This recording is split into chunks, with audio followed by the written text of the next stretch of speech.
Hello, everybody. Thank you for returning to our YouTube channel. I'm the host, Brian, and this is the co-host, Matthew Creedican, former Navy SEAL. We're both part of an organization called Technology United for Ukraine. We are engineers, scientists, and technology people, or just anybody who wants to help Ukraine. If you'd like to join our organization, we provide innovative technologies for the Ukrainian civilian and military. Link is in the description. Click on it and come join us. All right. So, one thing I wanted to talk with Matthew about is the failures of certain weapon systems in Ukraine that we thought were going to be really extraordinary. One, for example, the Abrams tank, I think kind of was a bit of disappointment. What's your feelings about the Abrams tank and its performance over there? I mean, I have my opinion, but you're a bit more of an expert in that area. I mean, I was a medic, so. Yeah, well, look, like one of the big benefits of a tank like that is its sighting systems, and then its maneuverability. Um, and right now, like, I'm not 100% sure which sighting type systems they have on it that they delivered it with, but let's say it's probably quite inferior to what U.S. forces have currently on their systems, including all the data links and like kind of combined arms technology that lets all these things work well together, second to second, understanding the battlefield. Additionally, there's just a large amount of anti-personnel or anti-tank weapons, from minefields to ATGMs, drones, uh, and helicopter attack aircraft type weapon systems.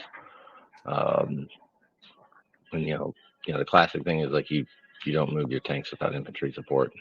Um, but I think that's now doubly so. Like, you need some type of support against FPV drones, and there's just Absolutely. not enough jammers.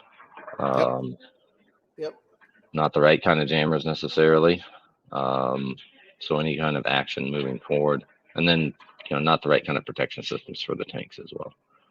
So I think there needs to be a time to retrofit the tanks, and then there has to be um, kind of that multi-layered protection system from even your own counter battery artillery. Then you have to look at, like, what's the use of the tank. Um, you could push it out there and fire the it's large caliber weapon, but what are the things you're going to fire at? Like, generally guys in trenches. Like, there's not easily available strikeable targets with the main gun. Not to say there Can aren't, I ask you about that? and Is there's that because uses it for it. only shoots it'll either shoot in a parabolic curve or a direct lateral? Is that the problem? So in a trench being below ground, it's just difficult to get the round onto the target. Yeah, it's like fairly flat shooting. Like, everything has a ballistic arc to it, right? Like, the second something comes out of a barrel, it starts falling. So nothing's perfect, but yeah, it's generally a much flatter shooting gun than, say, a piece of artillery that you put up at a 70-degree angle. Do they have Lob burst rounds into a rounds trench. for tanks? Like a round They that goes do. out and They has an they aerial do. burst? I don't think there's a lot of them for that model of tank. That's my guess. I don't know. I'm not the tank. I'm not the guy that interacts with the tankers all the time, but from what I've seen, that's a round that there's not very many of, or they don't have. So yes, you could, like, get a distance on a trench, fire the round over it, and have it explode above it. But I don't think they have those, or they don't have any. Um, yeah, those systems would be, very effective for this type of fighting. And I believe they have some systems like that for the 25 millimeter on the Bushmaster for the Bradley, Yes, which yes, I've seen them. You see them looks, exploding over the trenches. It seems pretty catastrophic. yeah, so it makes it a little bit harder to hide. Um, yeah, I think it's just the you don't have a lot of places to go. Like, once you go there with the tank, and it's also kind of a symbol of prestige. So they're not willing to risk it, even though it would be, say, militarily worth it to put that tool into the fight. If you lose it, then it's kind of this loss of prestige. that the Mm, U.S. vehicles got destroyed. yeah. So I think there's some planning around, don't use this tool because the political fallout will be higher.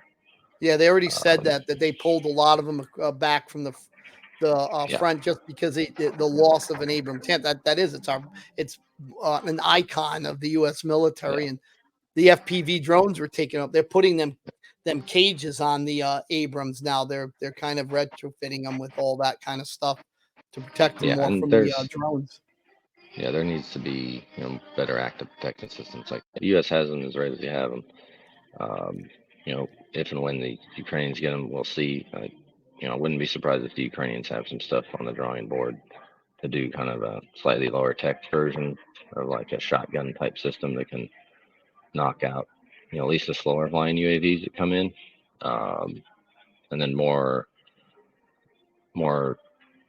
like you think you see like those Bradleys that are out there, they're covered in those reactive explosive panels, which do a fairly good job. Uh, Yeah, why don't we get into that? The success of the Bradley. That thing's the Ukrainians are raving about the Bradley being highly effective. yeah, I think one. Okay, go back to the tank. Some people were asking for the tank because they had a lot more hope for the offensive, and the tank's more of an offensive tool for like breakthroughs. Uh, right now, no one's trying to get breakthroughs, just trying to maybe do a limited counterattack, and then also deliver troops and put down volumes of fire rather than uh, smaller smaller amounts like a tank will put down.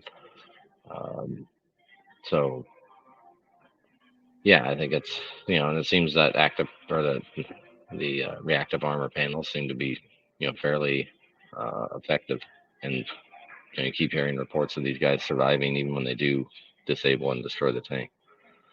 Um, so rather fast, reliable, survivable. Um, makes her a good tool. Yeah, and you see them using it aggressively. You see those videos; they're moving rapidly. They get up near the trench. The guys are dismounting. They're laying down those kind of is that what those are? Those rounds you see exploding. They're dropping aerial shot onto the troops below. Is that what you see blowing up I, with that? I don't know what video you're referencing, so I can't Yeah, I don't know. I don't don't know know what to I'm looking comment on at. that, but I don't have the yeah, combat experience of you, brother. So I just know you see these things exploding. All I know is I'd hate to be the people in that tree line. yeah. Oh yeah, those are yeah. Not 100% sure which rounds, but I think I know what you're talking about now. Um, yeah, there are rounds you can set for explosive to explode at a certain distance, but kind of skeptical they have that many. They may, Yeah, um, but part of it could just be just strikes on the trees right. that they're With getting to go off. tracer rounds, maybe, and the tracers just you see it exploding. It looks kind of Yeah. ominous and Well, they're definitely if it's one of the catastrophic. videos I saw, it's yeah. I think it's around just detonating on trees and branches from impacts, Okay. but I could be wrong. It could be aerial burst type system. Yeah. Um, yeah, so great stuff, man. And I when I first went in the army, I thought the Abrams was this indestructible, incredible thing. I remember seeing it at Fort Knox for the first time when I was in basic training. But reality sometimes is different than your feelings and your opinion. That thing went there, and it's a tank, right? It has Well, it's survivability like like okay, so a lot here of things. this might give you an insight as well. Both sides have available higher tech weapons and more expensive uh, systems in a lot of cases, but you don't just shoot it at everything and anything. So, but when you see something like an Abrams rollout, um, then they will prioritize that target. So, but like both sides do, you go for a mobility kill first, like hit it in the engine, hit it in the track, and the typical, um, standard uh, tanks, they weren't designed for FPVs coming in at all angles. So the Yeah. limited armor cover that turbine engine.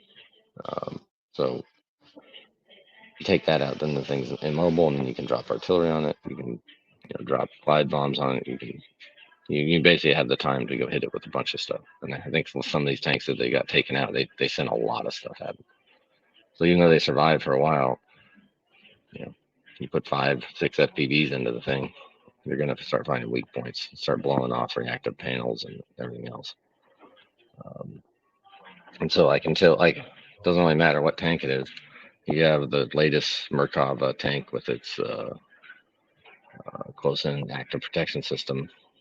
You throw a series of drones at it, you might protect it against a couple. But right now, there's just not great. There's just not really good ways to shoot down FPV drones. Like, you have jamming, but even the jamming is going to be going away, or you're going to see it start to be less effective. Well, because you have other technologies that are being developed where jamming is not relevant. Right. Yeah, I think there's been limited use of the Russians using fiber optic systems. There's some development on our side as well in that regard, but I think that's minor compared to what you see with visual targeting systems. And I think it's around $200. About $200 worth of hardware. You can do pixel lock type systems where you say this blob of pixels is the thing we want to hit, and it will basically center itself and just fly to the center of the viewfinder. Like basic, it's going to get a lot more prevalent. Excellent. Well, Matthew, we're always grateful for your in-depth knowledge as usual and your insight. Somebody who's very experienced in this whole realm over there. So again, everybody, thank you for coming to our channel, Technology United for Ukraine. Link is in the description. Just go down there, click on it. If you have something that you want to provide for us, that'd be great. And, again, Slava Ukraini.